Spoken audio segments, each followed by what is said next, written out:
Right now, the black community online is talking about how they're going to boycott Asian businesses and how much they don't like Asians. We never said we didn't like Asians. We said we didn't like the way they treated us while they're in our neighborhoods making money and flourishing off of the black dollar. Cordell Gooseby, who, in the end of March, was found not guilty by reason of insanity after he murdered an Asian woman and her unborn child. Cordell Gooseby was proven guilty by reason of insanity because he was actually insane. You must not know how substantial evidence needs to be in order to be proven guilty by insanity. Long story short, the defense hired an expert that proved that he was insane at the time of the shooting. Prosecution ended up hiring their own expert, and that expert came to the same conclusion, that he was insane at the time of the shooting. Was he wrong? Yes. We're not fighting over lesser evils, but if you want to put the information out there, put it out there. Stop Asian Hate only got attention because of one white criminal attacking a spa. That one spa that you were talking about was actually a 3-spa killing spree in Atlanta, March 16, 2021, where 8 people were killed in total, but 6 of them were women of Asian descent. Instead of saying the shooter's name, I'll say the victims. Delana Ashley Yuan, Xiao J. Tan, Dao Yao Fang, Paul-Andre Michaels, Hugh Jung Grant, Suncha Kim, Soon Chung Park, Young I.U. Rest in peace. 190,000 cases of black on Asian crime from 2017 to 2021.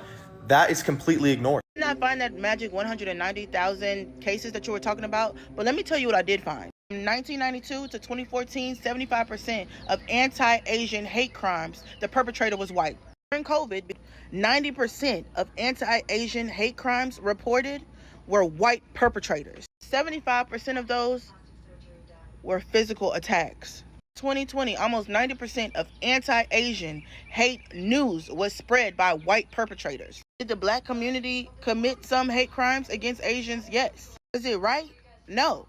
Nobody's right to impede on or violate somebody else's rights. That should not be allowed. You need to sweep the front porch of your own race and stop worrying about ours. According to the FBI, with reported hate crime cases, guess who's still the #1 most motherfucking hated? You guessed it, us. According to the FBI, guess which race is most reported as the perpetrators against us? Ding, ding, ding, ding, ding. You fucking guessed it. You can boycott whatever business you'd like, but if you're really burnt up about the Rick Chow case, there's a lot of other shit I can show you. And really get into how those anti-Asian hate crimes, how 75% of those perpetrators were white males that look exactly like you. Unless you want to keep it cool, because I got plenty more to show you. And to the people who got something to say about people boycotting Asian businesses, why is it bothering you? Let's start there. Heart posture is everything. Even the black people coming out and critiquing it, why is it bothering you? Why? Is it bothering you that black people don't want to spend their dollars with people that treat them like crap? Tell me. Tell me. And then I hear some people say, well, the Asians have everything. They have this app. Yeah, we know. Yeah, we know, so we're going to do what we can and let people do what they can do. Why is that bothering any of you people? Start there. Tell me, why is it bothering you, especially black people? That since people are coming out, not the violent, stupid people, but people that choose not to spend their money with these people. First, especially it's a lot of the Republican conservative people. First, y'all was all on Ice Baby, and now y'all against black people with everybody, right? Yeah, this is what I say. This is ridiculous, and that's why I had to stop speaking out to black people so much and reprimanding us, because people don't know how to take it into context. Because you're reprimanding your own people, people think it's a gateway or a doorway for racist other weird shit to go on, and that other people can stand up and try to dog black people out all day. That's not what I'm here to do. That's not what I'm here to do. And a lot of black people don't mind that shit, but I mind it. I don't like that shit at all. I don't see what's the point. How is that bothering you? Finally, black people are coming together some sort of way. Why is that bothering anybody? Please, somebody get up here and tell me. Why? Why is that bothering? Oh, they could be doing this. There's people do. That's great. Let it start somewhere. It's not hurting nobody but them pockets of them Asian people who want to treat us bad. Don't act like this just started. Like I said, back since the 90s, I've been getting treated like shit in all kind of Asian shops. So what's the problem? This is crazy.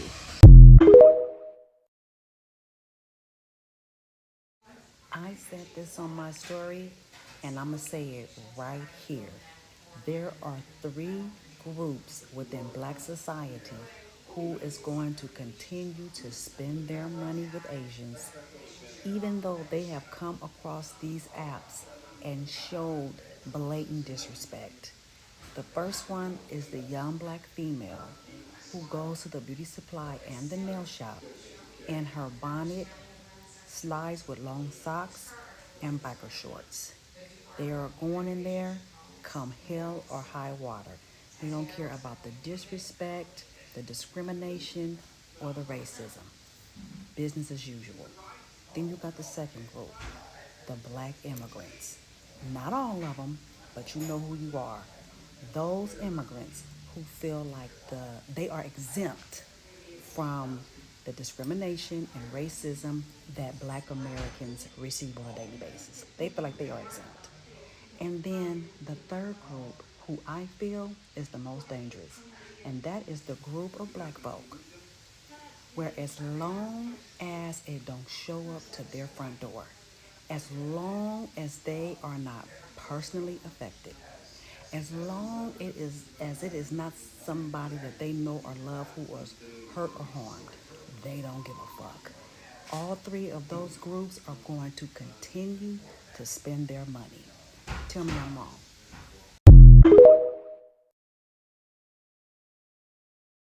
So yeah, I went to like 10 different nail salons, and I gotta be honest with y'all, these nail places have some of us in a chokehold. They weren't packed, but even one of us in there is too many as far as I'm concerned. And for anybody who's feeling like the blackout isn't working, please remember, at this point, it's only been a couple weeks. Every dollar removed from their businesses and put back into our black businesses is our wealth being put back into us. Let's keep it going, y'all.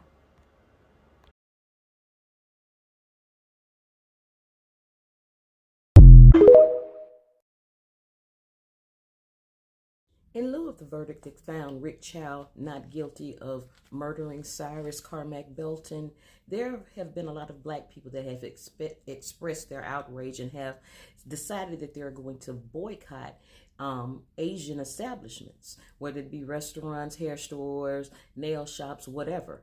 And there was this one guy that has a lot of the black community riled up, and he was, just being boastful and saying, go ahead, just making it, basically, saying that, that Asians don't need black people money, and they aren't who keep them afloat. Really? In what world?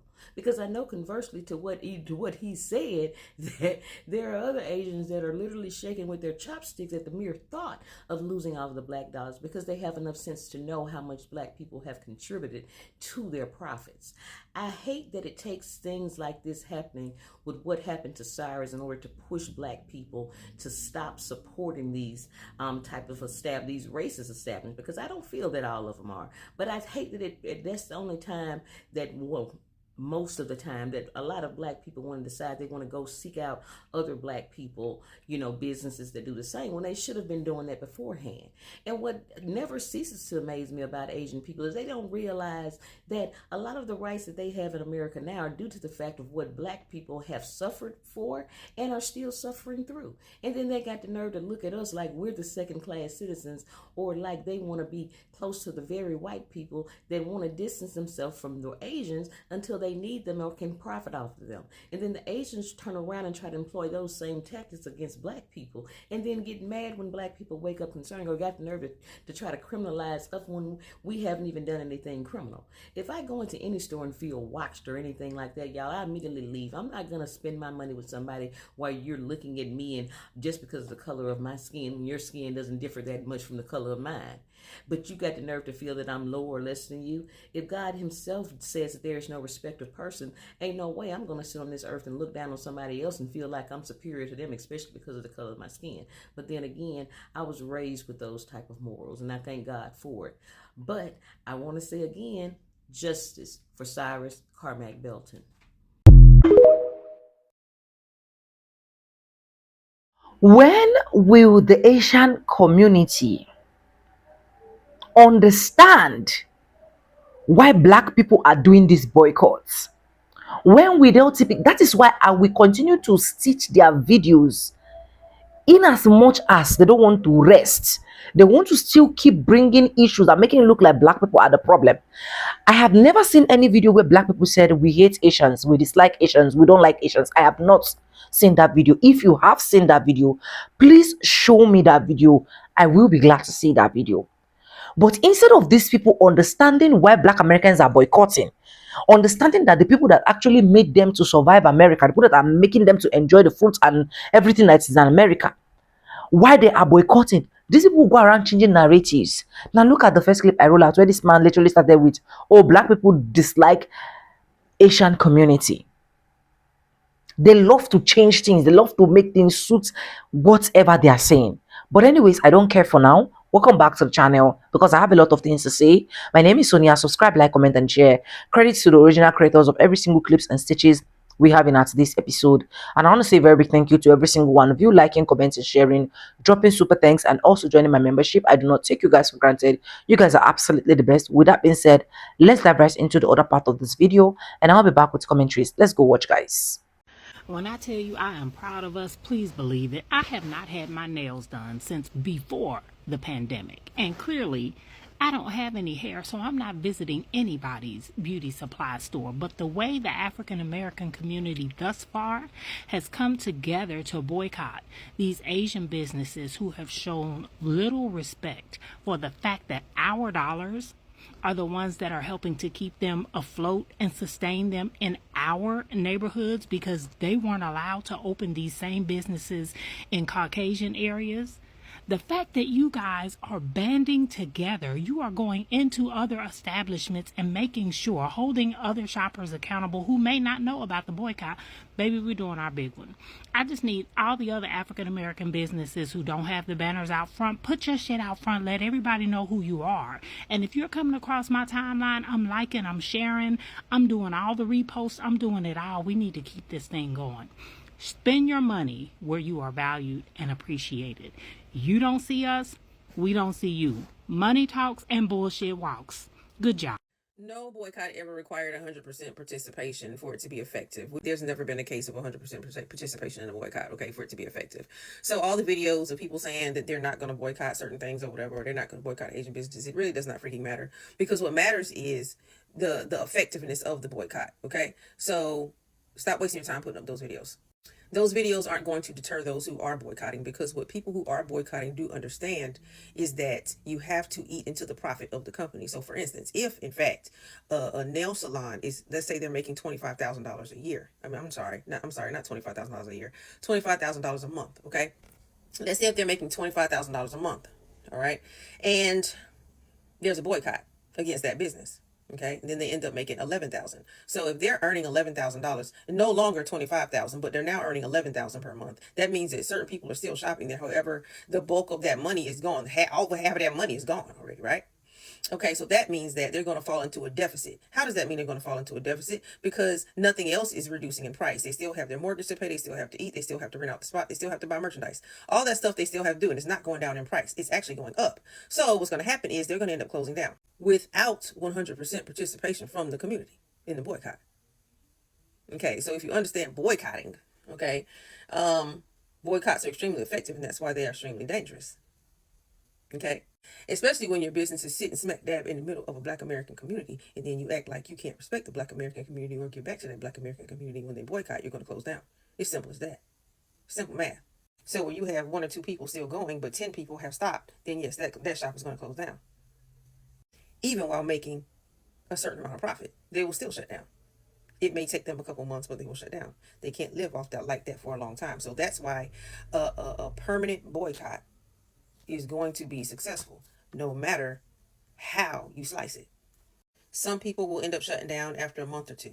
Others, it'll take maybe a year. Some people have savings, some people have this, and some people have that could take them over. Credit, you know what I'm saying? That could take them over. But you know, a year, 2 years, many times that's gonna be it. They out. A lot of times much shorter than that. You can give some of the shops, depending on where they're located, some of the shops is gonna take maybe 2 months. They're gone. Okay. Others may be able to last a lot longer. But yeah, that's how that works. That's how boycotts are actually very effective. Again, there has never been 100% participation in any boycott. Okay, because some people live in certain areas where that's all they have, right? And so we don't expect certain people, like if it's a grocery store or something that you're boycotting, that's all they have. Some people cannot boycott. So that's that 10% or so that can't participate, okay? And they're excused, however, the other 90% or whatever the case may be, yeah, they're gonna participate, and it's gonna really hurt. It's gonna really hurt that company's bottom line. Black folks boycotting Asian businesses isn't just about this one Cyrus and Rick Chow incident. Black people have been saying for years that they're tired of being treated like criminals when shopping at Asian businesses, even though FBI reports show that over 80% of anti-Asian crime is done by whites, not blacks.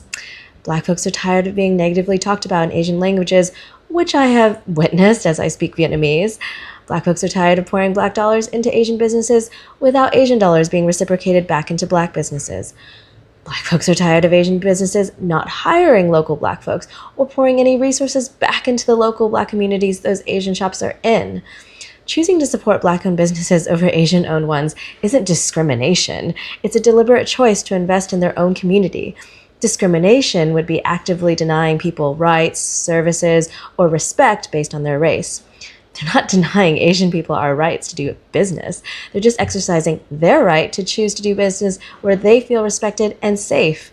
The Asian businesses that have made an effort to contribute back to the social fabric of the black communities they're in and form real relationships with the people in those black communities will probably not suffer as much as the ones who have not made black folks feel safe or respected.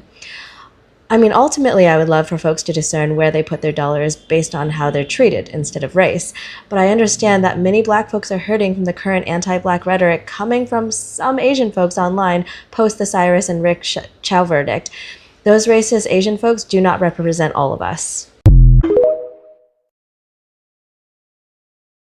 Do you not understand that he was just saying the quiet part out loud? See, some of you believe that unless a major announcement has been done, has been made, unless you know, things are not in motion.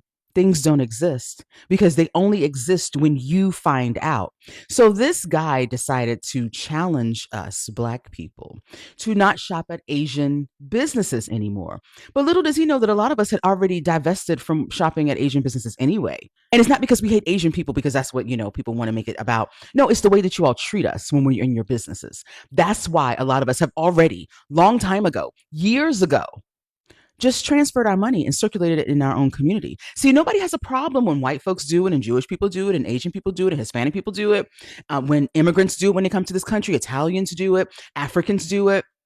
Nobody has a problem when other communities circulate their own money within their own community. But for some reason, you all have believed this lie that America has told you all, that Black people's everything, that our everything is up for your enjoyment and pleasure. And that when we decide that we want to have autonomy over our bodies, our thoughts, our creations, our money, now all of a sudden you feel slighted and you feel like we're doing something to you because you and your people have come here with this notion that Black anything and everything is up for public consumption. So when we say, no, I'm just choosing differently. I'm choosing to do what I want to do, not what's convenient, not what is expected, not what other people say we're supposed to do. I'm just going to do what I want to do. Now, all of a sudden, everybody's just, punching the air and sliding down the wall. Everybody got a problem. But little do you know that a woman like me, I am 53 years old. I've had 2 OBGYNs, both of them Black women. The first one delivered my children for me. And then she found precancerous cells in my uterus and made sure that it was taken care of so I did not get uterine cancer.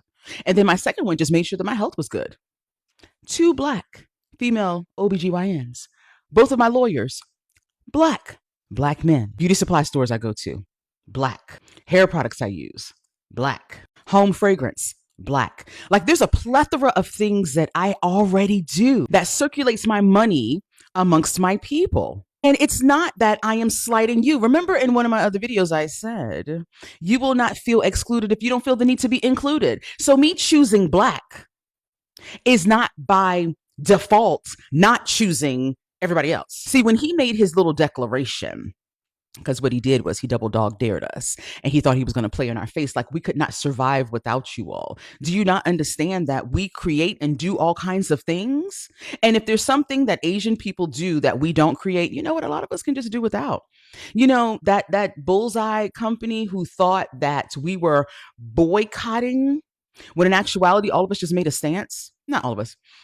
A lot of us have made the stance that we're just going to circulate our money elsewhere. We're not going to support you anymore. Now they're trying to use celebrities to try to get us back, because that's what you all think of us. You think that if you go get some popular celebrity, some influencer, some whatever, and then they say, hey guys, it's over. Like the pastor said, yeah, the Target boycott is over. No, some of us aren't looking at it like a boycott. Some of us are looking at it like a life choice. We are deciding where our money goes, and we just decide it's not going over there. First of all, you're not entitled to it. So I don't know why you have an attitude about it. Secondly, a lot of those businesses depend on the white gaze. So you all don't even care that you get our money, because you really think that you are supposed to get our money. And then you don't care about the community that gives you the money. And so you expect us to continue to support your businesses, but you treat us like shit. We're not standing for that anymore. I got a story about Asian beauty supply stores here in Charlotte. I stopped shopping at them years ago. When I first moved here to Charlotte, they just didn't give good service. And they always watched, followed. Like, I don't need you watching me and following me. I'm just trying to get whatever. And so I don't like the way you treat me, so I'm not spending my money there. So I stopped. Then about maybe 8 to 10 years ago, I went to Tyson Beauty Supply Store here in Charlotte.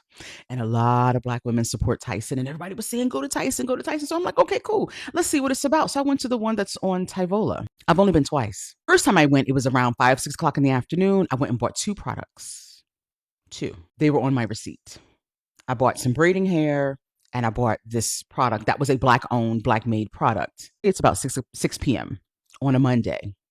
On Tuesday around 10 a.m., I went to return it. The young lady at the counter, who was a Hispanic girl, looks at the receipt, looks at the product. Now, all I did was open it, and I touched it, and it stunk so bad, I could not deal with it. I don't even remember the name of it. It's not even about that. So I wanted to return it. Now, mind you, that was my second visit at the store. So my first visit, I actually purchased something. Second visit to the store, I wanted to return one of the 2 products. I kept the braiding hair. So she's looking at the receipt and looking at the product. That chick done flipped it all around. She turned it, she looking at it and everything. And I was like, ma'am, the product is right there. It's right by the register. And I bought it less than 24 hours ago. So she's still looking. Still a looking. So then she calls the manager. Up there. He does the same thing, rolling that sucker around like they got to check for dings or something. I don't know. They're looking for the clarity of the diamond that they thought they sold me. I don't know what they're doing. Flipping it and looking at it and stuff. And I was like, sir, it is right there. You look at, there's a timestamp on the receipt. It's less than 24 hours. You looked at the product. You see, I touched it, but you do have a return policy. I have to have proof of purchase. So here's my receipt. He approves the return after all of that. It was so humiliating. So humiliating. Now, of course, the manager was an Asian man, and then the young lady who helped me was a Hispanic girl. So when he finally walked away, I told her, I said, you know what? You all need to treat Black customers better. Because I looked around the store and I said, you know, your store is full of Black women, and we're the ones who keep your doors open, and you're going to stand here and treat me like I stole it. When in actuality, it is within feet of where we're standing. You see it right there. And I can't remember, but I feel like she actually, before she called the manager, she walked over there to look to see if that was the same product. I said, it's from your store. Here's the receipt. I only have 2 items on my receipt, but you're treating me like I stole it. You treated me like there's a problem with me returning it. But when you took my money, you took it willingly, quickly, boom, done.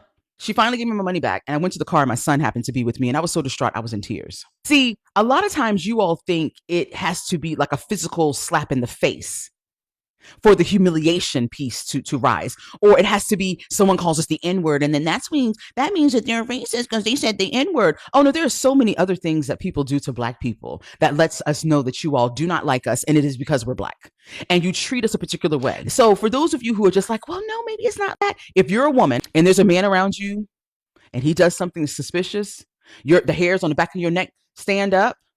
Your gut tells you, girl, that he ain't safe, and he could just be minding his own business. But something in you tells you, honey, you needs to go. You're not going to question it because you've been around enough men to know that when that radar goes off, it is time for you to move. It's time for you to go. Well, it's the same thing with us as Black people. We know when folks are being racist toward us. We know. I went to the car, I was in tears and I was crying, and my son was like, what? He was ready to go in there and knock somebody out. I was like, no, I'm not going to have you do that, but I'm going to go back in there and I'm going to say something to the manager. So I went back up in there, and she called the manager back, and I talked to him and I said, you know what? I don't appreciate how the 2 of you treated me. You got a store full of Black women who are supporting your business, and you treated me like there was a problem with me returning something, and it was less than 24 hours. I have the receipt. The product is close to your register. You could see it. And you still treated me like I had done something wrong. He tried to, apologize, but it was so insincere, and he just wanted to just go on about his business. And I was like, you know what? I am never coming back here again. And it was some other things that we said. Why he called security on me? some old crusty, and literally the person was older. I don't know what they expect this guy to do, but he was some old crusty white dude who in a little police uniform, his little rent-a-cop, and the guy kicked me out. I was leaving anyway, but I was like, and so you're gonna call security on me because you don't like the fact that I'm calling you out on how you treated me? Oh, I will never be back. That had to be like, I don't know, 2016, 2017. I will never grace that sidewalk, that parking lot. I will never go there again. If I got to drive across town to go to a black-owned beauty supply store, then that's what I will do. Plain and simple. Or I will order from the company. Be inconvenienced, pay tax, pay shipping, whatever. But I'm going to circulate my money amongst people who respect me. And they respect my money. Plain and simple. You're not entitled to it because you're convenient. There is a nail salon within walking distance. I drive 15 minutes out of the way to go to a black-owned one because my pedicurist is a black woman. So I know that people think that he challenged black people and now you guys are being unreasonable. Honey, we had broke up with y'all a long time ago. We're just making the public announcement now to ensure that those who had not divested will. But please don't get it twisted. Don't get it twisted and think that because he said something, he caused something. We were already doing it. Already. It's just that a lot of us who are the younger elders, we move in silence. By the time you find out, child, we've been doing it. We've been doing it. We just trying to get the ones who have a little more trouble divesting. And it could be because of convenience, because of pricing, because of income or whatever. We understand everybody's not going to move the way we move. We get it. Sometimes I drive past the little red dot place and I see some of us going in there. And I mean, no judgment. Sometimes that's all folks got.